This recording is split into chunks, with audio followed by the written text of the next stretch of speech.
That is true. I mean, one of the ways that I encapsulate my stance on free will in a single question is: can you name one decision in your life that you've made that was completely free from any completely free of any influence from your life experience? Yeah, yeah. I actually heard you say that on a prior podcast, and I was like, okay, how do I incorporate that question into my questioning? And I forgot how you worded it because I wanted to say that, but then I came up with: can you think of anything you've ever done that was not based on experience or influence of your environment? Yeah.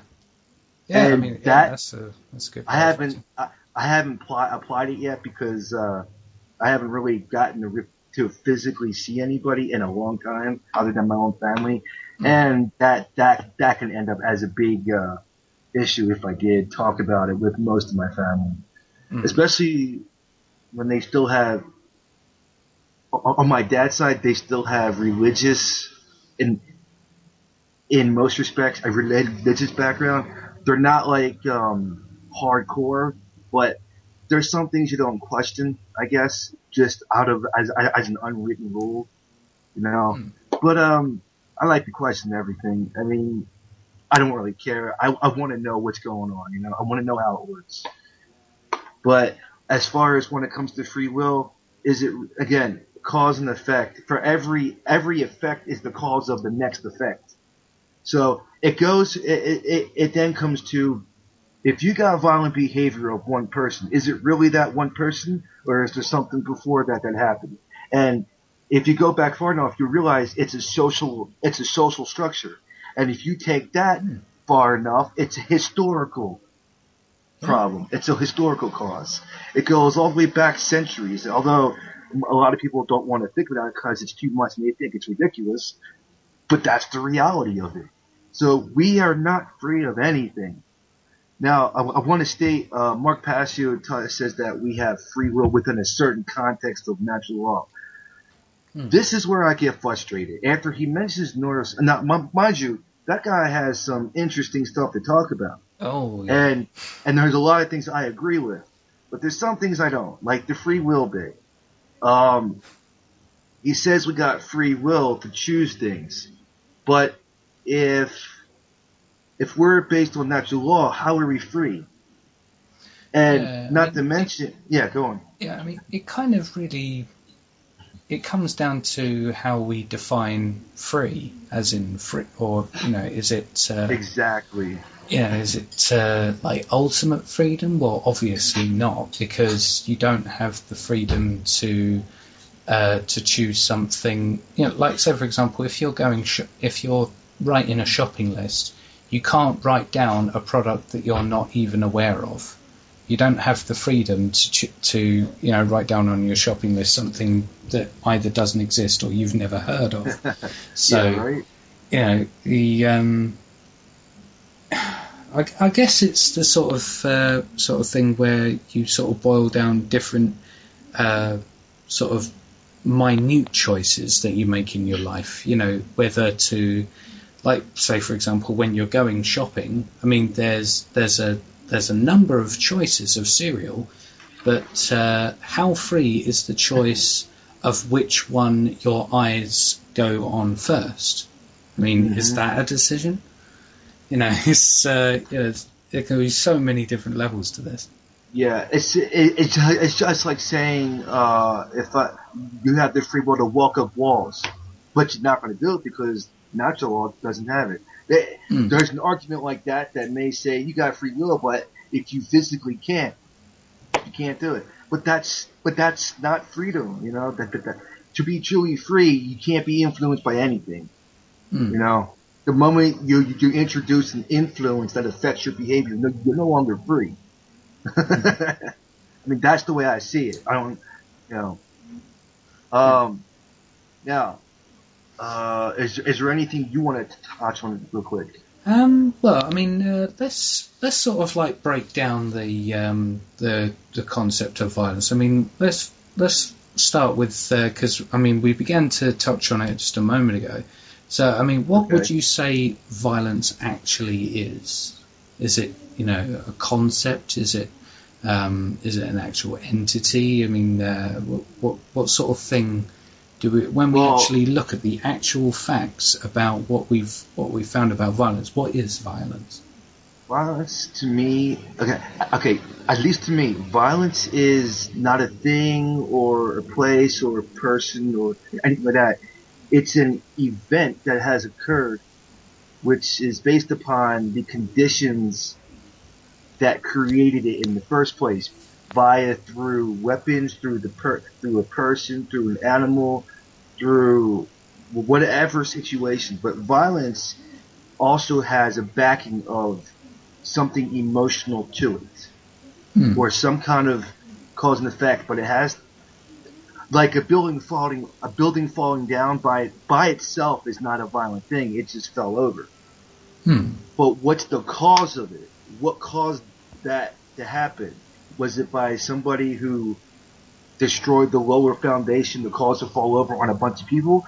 Then that's violent. Or if it's an earthquake and there's not, it's powerful enough to break the foundation, then it's not violent. It's just an earthquake. It's a natural event. So Hmm. violence is not necessarily a natural event. Aggression is, but there's different types of aggression. Whereas violence specifically is an act. It's a behavior. It's not a thing. A behavior is not a thing. It's just an event of something that caused it to happen by another event. Hmm. Again, it goes back to cause and effect.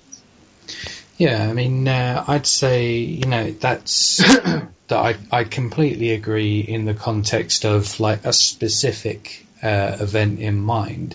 Um, Yeah. I mean, going back to the air, water, ice example, when you were describing that, I was envisioning the infusing of that gas with another kind of gas, because obviously air, the quote unquote air that we breathe, is sort of like a composition of multiple gases altogether. We can't just say oxygen because oxygen is only a very small percentage.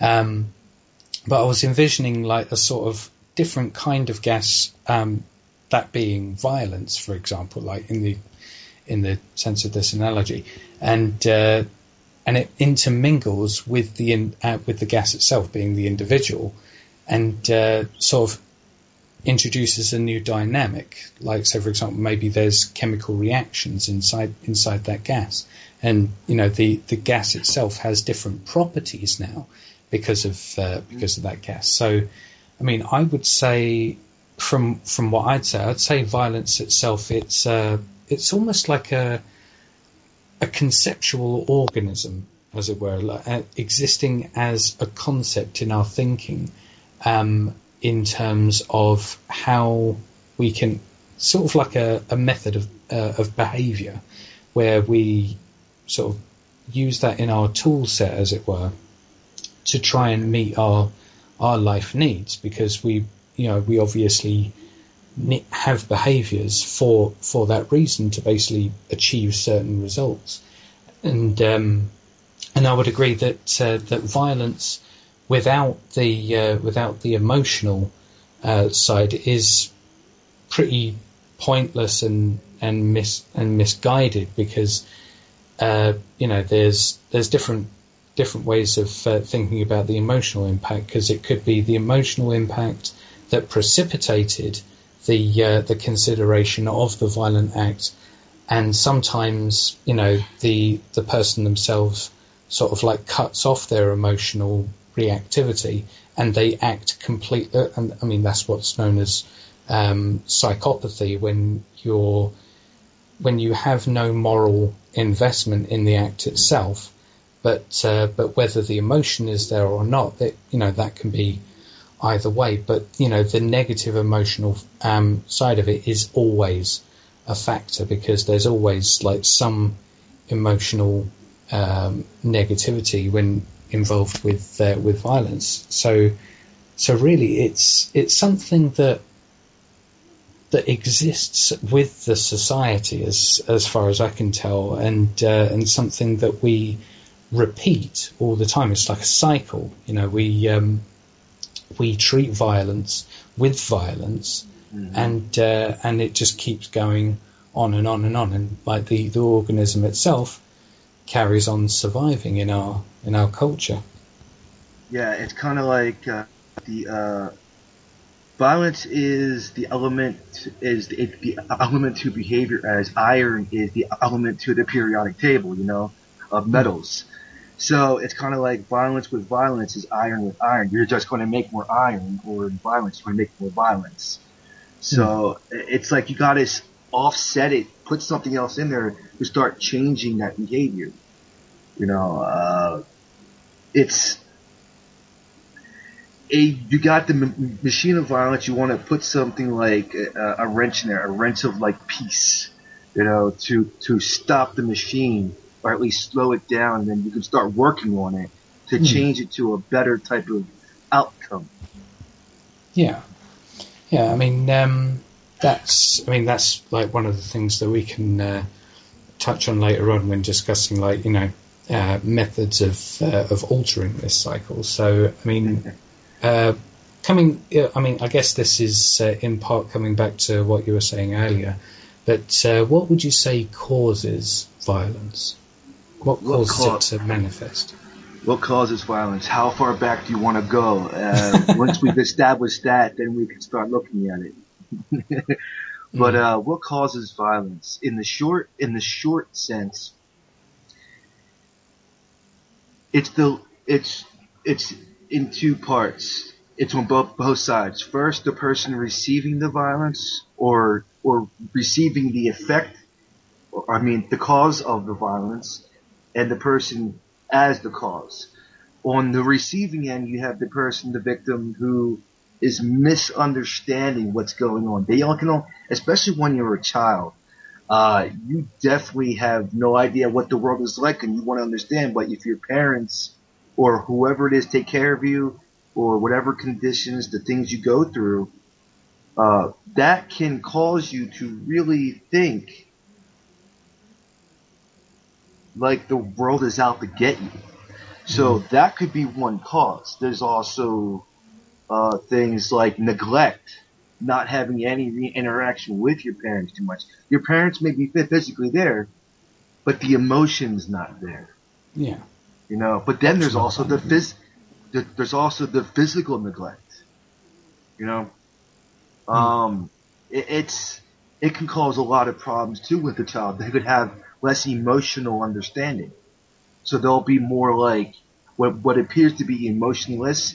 They're not really emotionless. They just didn't have the stimulation to have that. And until they have some kind of stimulation that really moves them, the older they get, the harder it's going to get to come out of that. And now there's a difference between emotionless people who are emotionless their whole life and they're fine, and there's people who have emotions throughout their life, but then something cuts it off and it causes them to be violent. For example, there is a possible genetic component that may give you the predisposition for violence, but it doesn't. But it's not predetermined. Yeah. It needs the environment, and those type of people. If you look at the works of James Gilligan, you'll actually find that there is a component that can cause that. But those people that may have the worst violent behavior caused by abusive behavior as a child, extreme, is also the same people that, if given the best stimulating, healthy, loving environment, they'll be the most well-behaved people you can come across. Mm-hmm. So it's like, if you got somebody who had that component, they'll be better off. So the question was, what do I see as the cause of violence, or something like that. Yeah. The cause of violence is pretty much based on the conditions you're under as you grow up. And that is a very big influence on everything we see today. That includes every technological advancement we've made, everything from food production to how we grow, farming to all the wars we've had, all the space travel we've had, which is only to the moon. But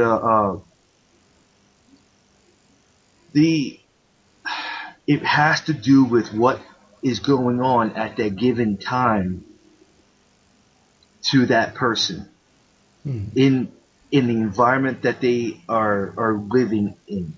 Yeah. I hope that makes sense. Yeah. I mean, because really, I mean, you alluded to it earlier that the infant's requirements, that being, the attention and care of a caregiver. I mean, that's why we call it a caregiver, someone who does provide that care. Mm-hmm. I mean, it's a matter of life needs, and if they're met, then it produces, what coalesces out of that is a well balanced and fulfilled individual, and a happy individual, and just more of a productive individual in terms of, wanting to get the most out of life and having the tools to be able to do that. And if the needs are not met, then we see all this negative shit that we see in our culture today. That because we live in a society. I mean, it was strange. I was listening to the radio today actually, and it was the Jeremy Vine show on BBC Radio 2. It's what I call the, in 1984 there's the 2-minute hate. Well, on the BBC Radio 2 there's a 20-minute hate. Well, it's a 2-hour show, but it's split up into 4 sections of like 20 minutes each. It's the 20-minute hate. That's the Jeremy Vine show, where people just rant and rave about things and nothing actually gets solved. But anyway, that sounds like the world at large. Yeah. But yeah, today they were discussing the whole thing, because I'd learned about this a few weeks ago that the UK are seeking to depart from the European Convention on Human Rights, and I'm not entirely sure exactly what they're trying to do with this, but I have seen a lot of things that point to possibly that because our Human Rights Act is derived from the European Convention of human rights. So is England going to have to draft up its own brand new Human Rights Act or something? I don't know. I mean, is that going to be something that's good for us? I don't know. But there was someone on there talking about the right to life, which is true. I mean, the right to life is Article 2 of the Human Rights Act, and the thing is, the monetary system itself is a violation of that, because right to life. Okay, well, what do we need to live? Well, we need access to food, water, whatever else. I mean, we can go through Maslow's hierarchy of needs or whatever, but those things, are they available for free? No, they're not. So your right to life is no longer a right; it's a purchased privilege, and it's like, what the fuck? That sort of blows so many people's minds when I tell that to. They're like, yeah, we're all inventory. We are all inventory. Yeah. And so living in that kind of system that fundamentally, by its own inherent logic, does not respect human rights, then surely that itself is a bigger traitor to human rights, and the traitor to our life needs, and thus, because our life needs are not being met with free access, then we're coalescing into all these negative behaviours, violence being the main one of them.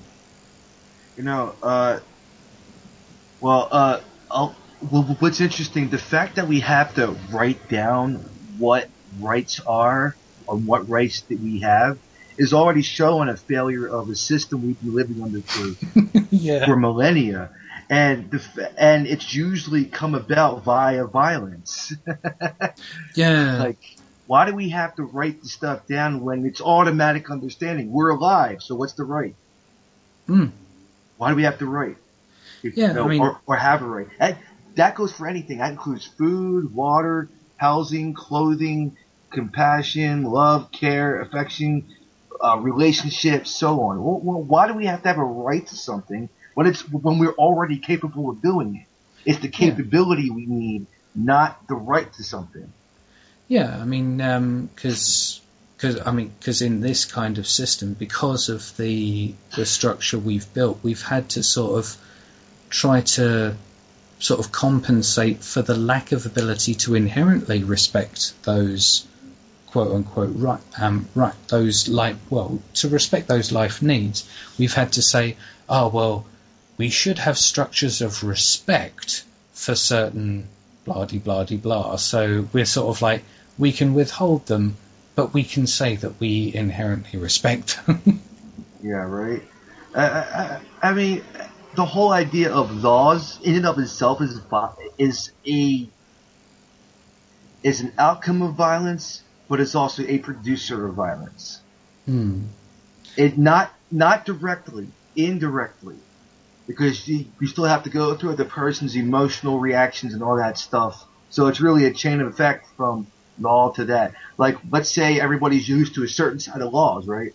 And they add a new law that totally disrupts all the rest. You're going to get people to become violent. And that itself is violent in the sense that this person said they can't do this. That disrupts their flow of the day. That's going to get them to disrupt that person's flow of the day. No, it's going to be violent. It usually is. Not always. Like you have a protest of Occupy, and you got Anonymous doing their thing, and then you have the Zeitgeist movement being an information base, for things to show what's going on and how we can do things and stuff like that. It's an interesting threesome right there. Yeah, I mean, it's kind of like one of the things that I say to people when they say, but I'm just one person. How many people is it going to take to change the world? Why do we have to do the same thing? And I just say to them, well, not necessarily. I mean, a game of chess is not won by one side being the same piece. A game of chess is won by utilizing multiple different kinds of pieces. Because everyone has different kinds of roles, because everyone has different kinds of passions and skill sets. Well, actually, speaking of people thinking they can't do anything, a lot of that has to do with type of a solipsism point of view. And if I may, I'd like to define solipsism. Yeah, go for it. I want to do both versions I have here, the philosophical one and the actual meaning. Yeah. The philosophy version is the theory that the self is all that exists or that can be proven to exist. And the actual definition is self-absorption and unawareness of the views or needs of others. That is so common among us, we don't realize what it is. It's like it's like fish in water, okay? They don't. The last thing they'll notice about their environment is the water, just like us with the things going on. But like we don't realize that, and solipsism is a perfect example of separation, of division, dominion, which is saturated throughout every aspect of life today. Yeah, absolutely. I mean, even amongst family members, it happens because of all the different stuff. It's individualistic instead of looking at it as a group thing. We're all together. We're all one, folks. Let's get our act together, Yeah,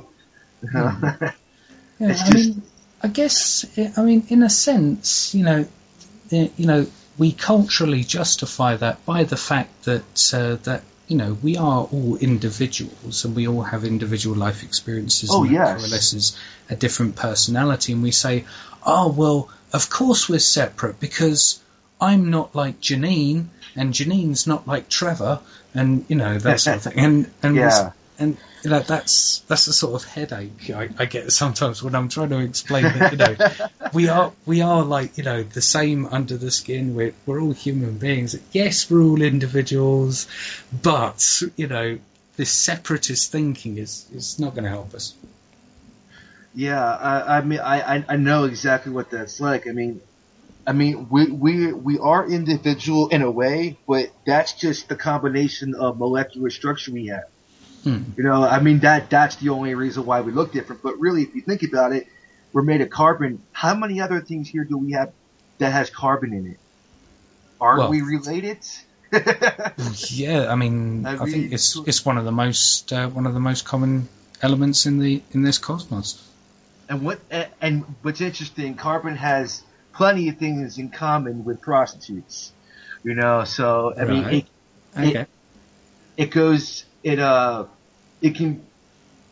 it does anything with any other molecule. It's basically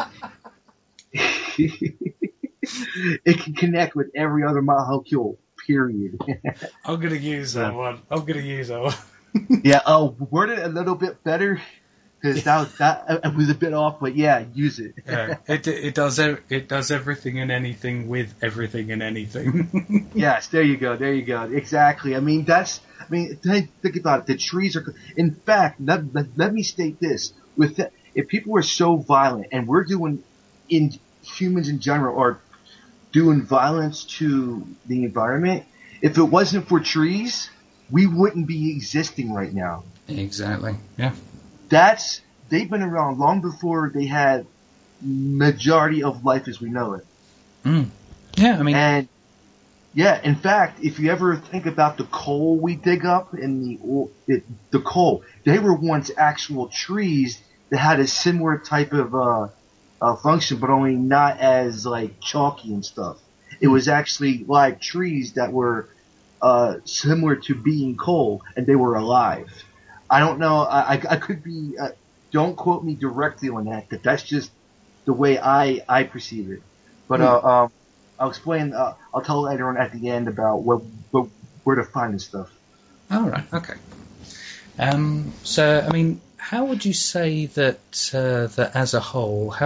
Because I mean, there's loads of different, forms that we can describe here. But how would you say that violence manifests in our society? Oh man, where do I begin? Down the rabbit hole we go. Yep. Here, take some LSD. We'll be here for a while. Violence manifests in all forms of things. It could be anywhere from as simply as smacking a person or smacking your child, all the way up to internet and to mass genocide. I mean, we can go in all directions on this one. So my answer isn't exactly a linear answer. It's a non-linear answer. So pretty much it manifests in in war. It manifests in even the monetary system itself, not itself. It's the level of accessibility to it.